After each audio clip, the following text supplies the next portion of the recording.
আসসালামু আলাইকুম।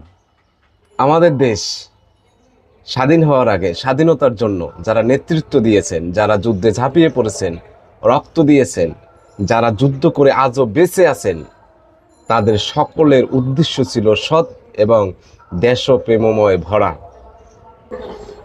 তা না হলে এখন যেভাবে দলাদলি, দালালি, চাটুকদারি, স্বৈরাচারী চলে, তখন যদি এটা থাকতো, দেশ কোনোদিনও স্বাধীন হতো না।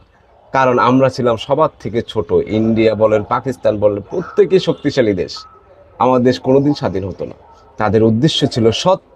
শিক্ষিত সন্তান, গর্বিত সন্তান কাকে বলে? যারা পিতা মাতার সম্মান ধরে রাখে, প্রয়োজনে নিজের চেয়ারে লাথি মেরে ফেলে দেয়। আরে মেয়ে, পিতা মাতার সম্মানের জন্য সন্তান সামনে গিয়ে বুক পেতে দেয় গুলি খাওয়ার জন্য। আর আপনি আপনার পিতার অস্তিত্ব বিলীন করে গেছেন।